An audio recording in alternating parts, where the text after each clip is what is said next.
Contre une attaque de l'ennemi, vous êtes-vous jamais servi de ce texte? Le Fils de Dieu a été manifesté pour détruire les œuvres du diable. 1 Jean 3,8. Non pas que vous ayez paru pour les détruire, mais que Christ apparu, a été manifesté pour détruire les œuvres du diable. La bataille a été livrée et gagnée par lui. Et ce qu'il attend de vous, c'est simplement que vous vous serviez de sa victoire. Faisant en tout temps par l'Esprit toutes sortes de prières et de supplications, veillant à cela. Une fois que vous aurez compris ce qu'est cette guerre et ce que sont ces forces qui vous entourent et les embûches du diable pour vous attirer, vous veillerez toujours. Vous ne pourrez plus vous permettre d'avoir des écarts de langage. De nos jours, le diable est en train de prendre des phrases sorties de la bouche des enfants de Dieu pour s'en servir. Il peut aussi mettre une phrase dans la bouche d'un serviteur de Dieu maintenant comme jadis, lorsqu'il se servit de la bouche de Pierre. Et alors, il incite les hommes à s'en emparer et à se quereller à ce sujet. Si chacun de nous parvient à prendre cette position de victoire et à la maintenir, le Seigneur mènera son Église à la victoire, à mesure que nous prierons pour tous les saints. L'agneau vaincra, et ceux qui demeurent en lui vaincront aussi avec lui, non pas ceux qui marchent dans la sphère terrestre et combattent pour eux-mêmes et pour leur Église, mais ceux qui marchent avec lui et sont vainqueurs, Apocalypse 3, 21. Celui qui vaincra, je le ferai asseoir sur mon trône, comme moi-même j'ai vaincu et me suis assis sur le trône de mon Père. Voici une place près de moi, dit-il dans Exode 33, 21. Et je vous invite à occuper cette place près de moi. De nos jours, Dieu a besoin d'une armée de vainqueurs pour frayer le chemin à travers les forces sataniques jusqu'au cœur de Dieu. Et à mesure qu'elles avancent, elles frayent le chemin à d'autres qui les suivront. Voulons-nous être de ces vainqueurs qui cherchent ainsi à frayer le chemin expérimentalement pour arriver à cette place avec Christ en Dieu, où ils sont déjà de fait?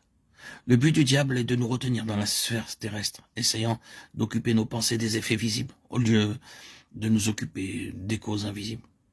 Il nous pousse à essayer par nos propres forces de mettre de l'ordre dans les choses de ce monde et dans l'Église endormie, aveuglée par Satan, au lieu de comprendre que dans la guerre spirituelle, le vrai moyen d'action, c'est l'union avec Christ, bien au-dessus de tout, pour maintenir là sa victoire, jusqu'à ce que nous le voyions délivrer les âmes.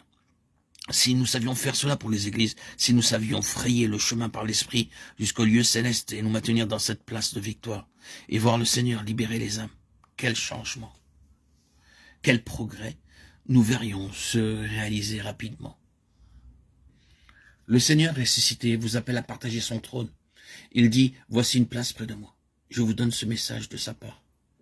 Puisse-t-il pénétrer dans votre cœur? Voulez-vous l'écouter? Quittez votre demeure terrestre. Si l'on vous chasse de vos églises, il y a une place auprès de lui. Si vos amis vous rejettent, il y a une place auprès de lui. Asseyez-vous là avec lui. Voilà ce dont nous avons besoin aujourd'hui, une place auprès de lui. Voici une place près de moi, je lui donnerai de s'asseoir avec moi sur mon trône. Apocalypse 3, 21. Ils combattront contre l'agneau et l'agneau les vaincra. Et ceux qui sont avec lui vaincront. Apocalypse 17, 4.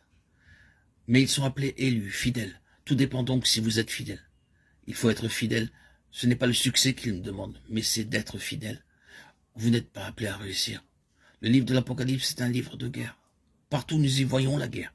La guerre contre les deux témoins qui en apparence furent vaincus et dont les corps furent laissés dans les rues de la cité pendant 3 jours et demi, alors que tous les habitants de la terre se réjouissaient parce qu'ils pensaient être débarrassés d'eux.